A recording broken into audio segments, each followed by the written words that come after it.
Olá pessoal, tudo bem? Bom, então vamos dar continuidade aqui ao nosso curso de literatura. Essa será a nossa aula 9, certo? Bom, vocês perceberam aí que eu fiquei 2 semanas sem gravar, né? Isso aconteceu por causa das intempéries do dia a dia, os compromissos sociais, né? No trabalho, compromissos acadêmicos. Muitas das vezes não permitem que nós mantenhamos aí a mesma rotina que nós estávamos tendo, que no caso era uma aula por semana, mas não importa, estamos aqui, vamos dar continuidade ao curso. E aí, como sempre, eu vou pôr esta aula no Instagram, né? Geralmente divido em 3 partes, e a colocarei no meu canal do YouTube, cujo link está na minha bio aí, né? Se inscreva no meu canal, comentem as aulas, curtam, façam pergunta caso tenham dúvidas, e eu terei o prazer de respondê-las, tá bom? Então vamos lá, vamos para a aula 9. Vamos lá. A aula 9, pessoal, ela vai falar sobre o arcadismo em Portugal, tá? Lembrem-se que na aula passada nós falamos sobre o arcadismo do ponto de vista das suas características gerais, né? Falei do contexto histórico geral europeu, falei das características do arcadismo, né? O que é o arcadismo, falei do ponto de vista artístico também, fiz a diferença entre a literatura e as artes plásticas. Hoje nós vamos centralizar aqui na perspectiva portuguesa, tá bom? Bom, o contexto histórico do arcadismo em Portugal, ele muitas das vezes é enfatizado ali tão somente na perspectiva do Marquês de Pombal, né, que foi o ministro poderoso ali do governo de Dom José I. De fato, né, a consolidação das grandes conquistas do século XVIII em Portugal foi no governo de Pombal, né, ali no governo de Sebastião de Carvalho e Melo, né, chamado de Marquês de Pombal, que era, corrobora, o ministro de Dom José I. Mas do ponto de vista educacional aqui, né, que basicamente é o que é um dos pontos principais que nos interessa, ou seja, as conquistas, né, pedagógicas, as conquistas didáticas, a mudança da cultura portuguesa, ela inicia no governo anterior, que é no governo de Dom João V, onde Dom João tinha um acólito, né, chamado Luiz Antônio Verney. Ele era um teólogo, esse cidadão.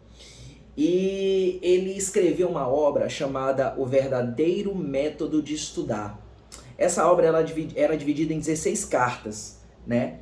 E nessa obra, Antônio Verney, ele já inicia ali, né, uma espécie de derrubada, né, dos valores educacionais medievais, vamos colocar assim. Valores educacionais que serão ali, de fato, sepultados no governo de Marquês de Pombal, né? Quais sejam a escolástica, a jesuítica, né? O ensino com base no latim, né? O ensino que preponderava apenas por questões metafísicas e abstratas, agora vai se consolidar no governo de Marquês de Pombal, né? Justamente ali na primeira metade do século XVIII, um ensino muito mais voltado para questões pragmáticas, um ensino de fato esclarecido, um ensino de fato ilustrado, um ensino de fato iluminista, né? Entre outras questões, já falando de fato do governo de Marquês de Pombal, houve reformas, grandes reformas do ponto de vista arquitetônico em Portugal.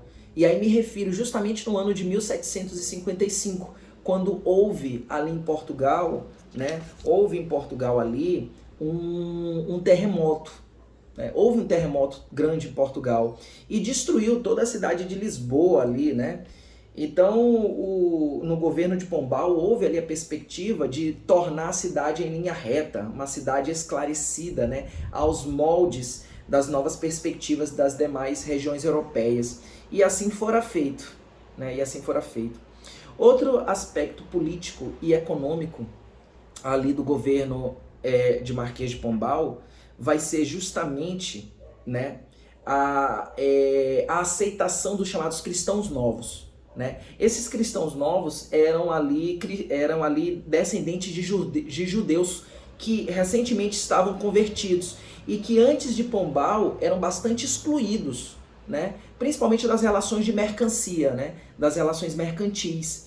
Então, de fato, a gente pode dizer que, embora não tenha começado no governo de Marquês de Pombal, mas o governo pombalino, do ponto de vista do despotismo esclarecido, né, que era o regime político à época, no século XVIII, em Portugal, de fato trouxe diversas inovações técnico-científicas, pedagógicas e culturais para a nação lusitana. Né? O idioma oficial do ensino agora era português, né? O ensino agora era desprovido de questões essencialmente religiosas, já que os jesuítas tinham sido expulsos, né? Era de fato um ensino e uma cultura secular, né? Secular, certo? Até aí tudo bem? Bom, mas enfim, qual vai ser, meus queridos, o ponto inicial, né? O pontapé inicial para o arcadismo português? De fato, a fundação da Arcádia Lusitana em 1756, né, pelos poetas Cruz e Silva e Esteves Negrão, né, serão ali o pontapé inicial, marco histórico do início do arcadismo em Portugal, certo? Fato que vocês vão perceber que, se vocês fizerem um estudo aprofundado, vocês vão perceber que o arcadismo em Portugal ele foi caracterizado por várias academias literárias, por várias Arcádias lusitanas, né? Então tivemos ali grandes poetas, né, como Nicolau Tolentino de Almeida, né, tivemos Filinto Elísio, que era o pseudônimo do padre Francisco Manuel do Nascimento, que tinha ali uma poesia de forte verve clássica, né? Tínhamos ali também Correia Garção, que era poeta e, além de poeta, era dramaturgo em Portugal. Ou seja, tínhamos ali, de fato, grandes escritores em Portugal, tá? Mas de todos eles, aquele que vai se destacar, sem dúvida nenhuma, vai ser, né, o poeta Manuel Maria Barbosa do Bocage, certo? Bocage, que é considerado ali, né, o maior poeta do século XVIII em Portugal, né? E é considerado um dos 3 maiores sonetistas da literatura em língua portuguesa, né? Quem são os 3 maiores sonetistas? Camões, que já estudamos, né, no Renascimento, Antero de Quental, que vamos estudar em aulas mais à frente, né, no realismo português, e agora o Manuel Maria Barbosa do Bocage, que estamos estudando no arcadismo em Portugal, certo? Daí vocês veem a importância do Bocage para a cultura portuguesa e para a literatura em língua portuguesa como um todo, né? E é dele de fato que nós vamos falar, né? É dele de fato que nós vamos dar ênfase aí, tá bom? Mas assim, apenas a título, né, de conhecimento, tivemos também grandes escritoras, né? Tivemos a Marquesa de Alorna, né, na poesia Arcade lusitana, e tivemos Teresa Margarida da Silva e Horta, né? Escritoras ali que ficaram um pouco alijadas da história da literatura, mas é bom que nós as lembremos, né? Justamente por causa, né, dessa perspectiva cultural que apenas enfatizava os escritores, né, mas excluíam muitas das vezes talentos brilhantes que eram essas escritoras portuguesas, né? Mas tudo bem, nós lembramos aqui, não tem problema. Bom, mas vamos enfatizar aí Bocage, né? Primeiro de tudo, quem foi Manuel Maria Barbosa do Bocage? Bom, Bocage, ele nasceu em Setúbal, né, região de Portugal. Ele nasce ali em 1765, né, no dia 15 de setembro, e morre no ano de 1805. Então, assim, Bocage, ele tinha uma vida completamente desregrada, né, completamente desregrada. A vida dele era muito parecida com a de Luís Vaz de Camões. E olha que interessante que ele, o próprio Bocage, ele vai sentir que ele tem uma verdadeira conexão cósmica, né, com Luís Vaz de Camões. Não era apenas uma inspiração poética, né, mas era uma espécie de comunicação cósmica mesmo. Olha que interessante. Inclusive, até mesmo alguns aspectos da vida, né, da vida de Bocage vão ser muito análogos, né, muito semelhantes a aspectos da vida de da vida de Luiz Vaz de Camões, né? Aspectos da vida de Boccagi vão ser muito parecidos com aspectos da vida de Camões. Bom, Boccagi, ele era muito aficionado pela questão da vida militar, né? E logo aos 8 anos de idade ele se torna poeta, né? Já apresentando ali características de veleidades poéticas, né? E logo na adolescência ele se apaixona por uma mulher chamada Gertrudes, né? E, como eu disse, apaixonado pela vida militar, ele decide alistar-se no regimento de infantaria de Setúbal aos 16 anos. E aí o que vai acontecer? Ele vai embora da região de Setúbal, né? E diz a Gertrudes que quando chegar vai se casar com ela, né? Eles vão ficar juntos. E aí ele levou 5 anos para concluir esse curso, justamente porque ele bebia muito, saía muito, ficava com muitas mulheres, ele tinha uma verdadeira vida boêmia, uma vida boêmia muito grande mesmo, muito grande, né? E ele, aos 21 anos, embarca para o Rio de Janeiro, né? Ele vai ali para o Rio de Janeiro, né? E em seguida ele vai para Goa, né? Na Índia, e depois vai para Macau, né? Então veja que, muito parecido com a vida de Camões, ele passa por diversas, né, colônias aí à época de Portugal. E nessas regiões, reitero para vocês, ele faz amizades, bebe muito, fica com várias mulheres, né? Exerce atividades militares, chega a virar até mesmo tenente. Olha que interessante. E aí, quando em 1790, né, ele retorna para Lisboa. E aí é nesse momento que ele tem, né, uma grande decepção na vida dele. Por que grande decepção, professor? Porque quando ele retorna para Lisboa, ele encontra, né, olha que interessante, né? Ele encontra ali Gertrudes casada com o irmão dele, né, Gil Vicente, né? Gil Vicente, que era, Gil do Boccagi, né? Confundi ali com o nome do dramaturgo do humanismo que já estudamos, né? Gil Boccagi, né? Gil do Boccagi, né? E aí é nesse momento que ele cai em desgosto, ele cai em depressão, né? Porque ele acaba vendo a sua mulher amada casada com o próprio irmão, né? Então, assim, repito para vocês, ele sempre teve uma estranha identificação com Camões, né? Justamente por causa dessa vida errante, por ter sido preso também, né? E é interessante que ele vai na realidade escrever um soneto para Camões em homenagem a essa identificação cósmica. Quer ver? Vejam só, olha aí, ó. Passo a ler aqui, né, para vocês. A Camões, comparando com os dele os seus próprios infortúnios. Camões, grande Camões, quão semelhante acho teu fado ao meu quando os cotejo. Igual causa nos fez perdendo o Tejo, arrostar com sacrílego gigante. Como tu, junto ao Gange sussurrante da penura cruel no horror me vejo. Como tu, gostos vãos que em vão desejo, também carpindo estou saudoso amante. Ludíbrio como tu, da sorte dura, meu fim demando ao céu pela certeza de que só terei paz na sepultura. Maria, né? Modelo meu tu és, mas, ó tristeza, se te imito nos transes da aventura, não te imito nos dons da natureza. Então veja aí que ele escreve esse soneto em homenagem a Camões, e de fato ele parece se identificar muito com Luiz Vaz de Camões em todos os aspectos da vida, né? Foi boêmio, foi mulherengo, né? Foi para o exército assim como Camões, foi preso assim como Camões, né? Foi desterrado para outras regiões de domínio português, assim como Camões, enfim, ele tinha muita semelhança aí com Luiz Vaz de Camões do ponto de vista biográfico também, não só na inspiração poética. Agora, veja que interessante que, como nós falamos na aula passada, né, os poetas do arcadismo, eles adotavam pseudônimos, né? E o pseudônimo de Manuel Maria Barbosa do Boccagi, ou seja, do poeta do Boccagi, ele se chamava de Elmano Sadino, que na realidade não era um nome grego relativo a um pastor Árcade, né? Era uma espécie de anagrama que ele fez com o nome dele e o nome do rio que corta a região em que ele nasceu, que no caso era Setúbal, né? Então, assim, Elmano vem de Manuel, né? Elmano Manuel. Sadino vem do rio Sado, que é o rio que lá em Portugal corta a região de Setúbal, né?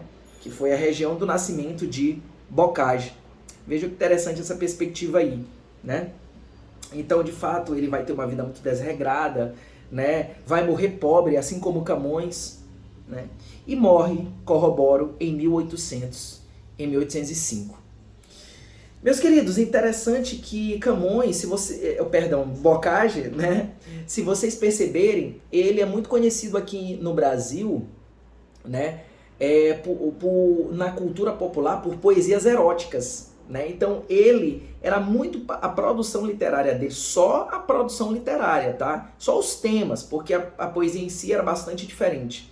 Mas se vocês pegarem e fizerem uma análise, as temáticas da produção literária dele eram muito parecidas com a de Gregório de Matos Guerra, né? Então Gregório escreveu poesias eróticas, Bocage também.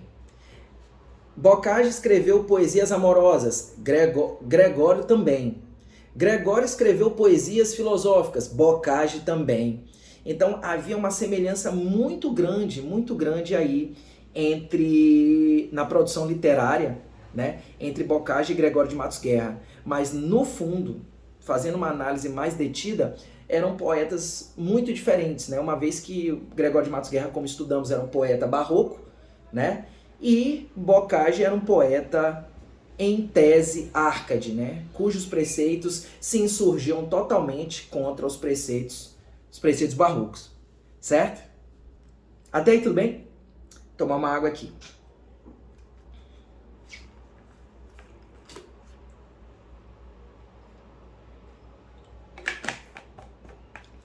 Bom, quais são as características, né? Quais são as características da poesia do Bocage? Vamos lá. Bom, como eu disse para vocês, Bocage, ele na realidade era uma pessoa bastante desregrada. Então, ele participou da Academia Literária Árcade em Portugal, mas logo ele se desentendeu com os outros poetas dessa academia, né? Isso vai fazer com que ele siga inicialmente as regras do arcadismo, os preceitos horacianos, né? Lembra lá, Frigieri Urbem, Logos Amoenos, etc. Mas ele vai romper também, como vocês vão perceber, com esses preceitos, né? E vai inaugurar a estética posterior, que nós vamos falar daqui a 2 aulas, que é a estética do romantismo. Vamos lá, vamos inicialmente falar um pouco sobre essa perspectiva árcade dele, tá? E aqui eu tenho um soneto dele, peço licença para ler aqui para vocês, né? Que é de grande influência árcade. Vejam só. Recreios campestres na companhia de Marília. Olha, Marília, a flauta dos pastores que bem que soam, como estão cadentes. Olha o Tejo a sorrir-se. Olha, não sentes os zéfiros brincar por entre as flores? Vê como ali beijando-se os amores incitam nossos ósculos ardentes. Ei-las de planta em plantas inocentes as vagas borboletas de 1000 cores. Naquele arbusto o rouxinol suspira, ora nas folhas a abelhinha para, ora nos ares sussurrando gira. Que alegre campo, que manhã tão clara, mas ó, tudo o que vês, se eu te não vira, mais tristeza que a morte me causara. Vejam só nesse soneto a presença de aspectos da mitologia greco-romana, característica do arcadismo, né? Já que o arcadismo é uma retomada, mais uma vez, aos valores greco-romanos. A presença da entidade greco-romana Zéfiro, né? Que aqui metaforicamente significa o quê? Vento, né? Que seria a entidade grega dos ventos, né? A presença de elementos, né, do locus amoenos, né, ou seja, daquela natureza sempre idílica, né, cheia de felicidade, de prazer, né, abelhinha, borboleta, a presença da visão amorosa do carpe diem, né, ósculos ardentes, que significa beijos ardentes. Então, vocês percebem aí a presença das características do arcadismo. Agora, vejam esse outro soneto, que já traz ali uma influência lírica camoniana. Olha que interessante, né? Ele, como vocês sabem, eu disse, né, inicialmente, ele se inspirava ali em Luís de Camões. Olha só. Glosando o mote, nada se pode comparar contigo. Olha aí, ó. A poesia amorosa de Bocage, ó. O ledo passarinho que gorjeia d'alma exprimindo a cândida ternura. o rio transparente que murmura e por entre pedrinhas serpenteia. O sol que o céu diáfano passeia, a lua que lhe deve a formosura, o sorriso da aurora alegre e pura, a rosa que entre os zéfiros ondeia. A serena amorosa primavera, o doce autor das glórias que consigo, a deusa das paixões e de Citera. Quanto digo, meu bem, quanto não digo, tudo em tua presença degenera, nada se pode comparar contigo. Então veja aí, ó, veja aí que ele exalta de uma forma tão perfeita a beleza dessa mulher, que ele diz que nenhuma beleza natural pode se comparar com ela. Veja só, ele cita ali o rio transparente que serpenteia entre as pedrinhas, ou seja, cruza entre as pedras, né? O sol que o céu diáfano é transparente, né?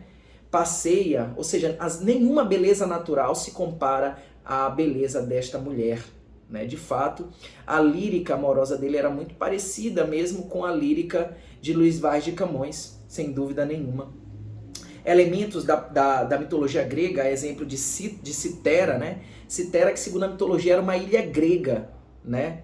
Onde os fenícios ali ergueram um templo, né? A deusa Astarte Ishtar, né? A deusa Astarte Ishtar, que para os fenícios era como se fosse para os gregos, né? Afrodite, e para os romanos como se fosse ali Vênus, né? A deusa do amor, né? Então por isso que no século XVIII essa ilha era bastante citada nas poesias, né? Era bastante citada nas poesias. Até aí tudo bem? Beleza? Gente, como eu disse para vocês, né? O Bocage, ele inicialmente vai obedecer ali as regras do arcadismo, mas ele vai romper com essas regras, né? O fato é que, do ponto de vista da crítica literária, nós estudamos, né, esses períodos literários, expliquei isso para vocês nas aulas iniciais, quando citei até Zeitgeist, né, lá do filósofo Hegel, né, o espírito do tempo, o espírito da época, o homem é produto do tempo em que vive, né, corroboro a exaustão, né, mas veja só, o que acontece? Esses períodos não são comportas estanques, né, como eu já expliquei. Então, assim, a essa época, isso a gente vai ver melhor lá no Arcadismo no Brasil, que é a próxima aula, a exemplo de Cláudio Manuel da Costa. Vocês vão ver, Cláudio Manuel da Costa era Arcade? Era, mas ele vai ter também traços de barroquismo, né? Ou seja, traços de características da poesia barroca. Por quê? Porque não é assim, do ponto de vista didático, utilizando uma linguagem simples. Ah, vamos falar sobre o arcadismo, pronto, acabou o barroco. Não, coexistiam, ou seja, existiam concomitantemente características do arcadismo, no caso, a exemplo da época, né, com ainda aspectos do barroco. Então, assim, a época de Bocage ainda também existiam características, né, de poetas do barroco. A exemplo de poetas que compunham ali, né, ali as coletâneas poéticas da chamada Fênix Renascida e do Postilhão de Apolo, né? Poetas barrocos que ainda exerciam grande influência, né, em Portugal, a exemplo de Tomás Pinto Brandão, Soror Maria do Céu, né, Soror Violante do Céu, Frei Antônio das Chagas. Então esses poetas do barroco português, que não são tão citados, tão estudados, né, eles também ainda faziam muita influência, né, juntamente ali. Só que a bola da vez, em termos mais simples, né, ou seja, a estética que permeava a grande intelectualidade da época era a estética Arcade. Mas fato é que Bocage, ele vai ser tão brilhante que ele já vai anunciar a próxima estética, que vai ser a estética do romantismo. Só que na realidade Bocage não vai ser romântico, né? Ele vai ser ali conhecido também como pré-romântico. Ele vai anunciar ali o romantismo e vai ser chamado pela crítica literária de poeta pré-romântico ou poeta do pré-romantismo. E só para que vocês entendam isso, né, isso é muito acentuado pela crítica literária, né, principalmente pelo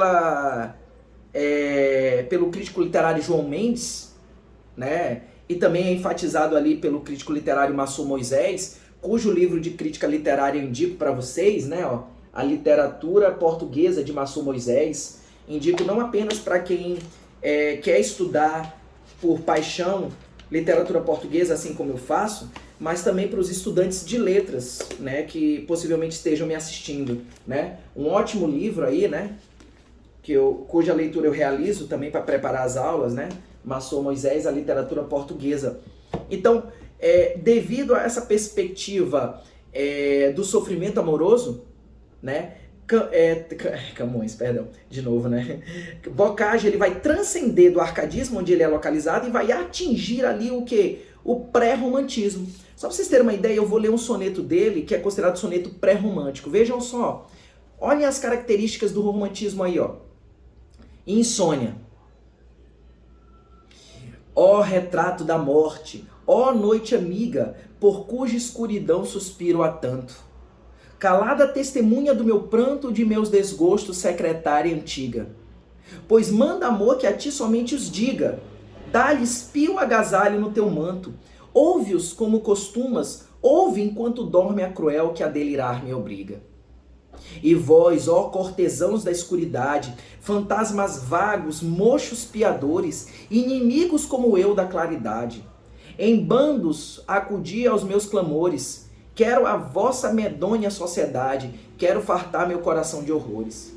Então veja aí que a questão do, como diz a crítica literária, né? A questão do locus amoenos, ou seja, do lugar ameno, agradável, idílico, né? Apaixonante, aprazível, dar lugar para o chamado locus horrendos, né? Aquilo que é pérfido, aquilo que é tenebroso, ou seja, aquilo que é satânico mesmo, né? A perspectiva da escuridão, né? A perspectiva do sofrimento amoroso, do ambiente soturno, né? Com a presença de personagens que habitam a escuridão, a exemplo dos mochos, né? Que são corujas. Isso vai ser muito característico do que vamos estudar em aulas mais à frente no romantismo, com o chamado ultrarromantismo, mal do século, né? Mal do século. Certo? Então a gente pode ver aí que Bocage ele transcende o arcadismo para atingir características ali do que será chamado de pré-romantismo, tá? Bom, pessoal, e assim, já no final da vida, Bocage já apresenta sonetos ali voltados para uma questão de arrependimento, depois de ter uma vida toda baseada no prazer, uma vida baseada na boemia, na devassidão, na luxúria, né, em características lúgubres, né, ou seja, se divertindo com várias mulheres, em plena bebedeira, ele meio que ao final da vida se converte, né, e apresenta um sentimento de moralismo muito interessante. Percebam esse soneto aí, ó. Sentimentos de contrição e arrependimento da vida passada. Olha só. Meu ser evaporei na lida insana do tropel de paixões que me arrastava. Ah, cego eu cria, ah, mísero eu sonhava, em mim quase mortal essência humana. De que inúmeros sóis a mente ufana, existência falaz me não dourava, mas eis sucumbe a natureza escrava ao mal que a vida em sua origem dana. Prazeres sócios meus e meus tiranos, esta alma que sedenta em si não coube, no abismo vos sumiu dos desenganos. Deus, ó Deus, quando a morte a luz me roube, ganhe um momento que perderam anos, saiba morrer o que viver não soube. Tá vendo aí? Ele meio que já anuncia aí uma espécie de valores axiológicos, né, de arrependimento, acentua um moralismo ali que na juventude ele não teve, né? Muito interessante. Agora, só para finalizar a aula, eu vou ler este último soneto dele aqui, em que você percebe mesmo já uma crise existencial, né? Uma crise existencial, né? Sofrível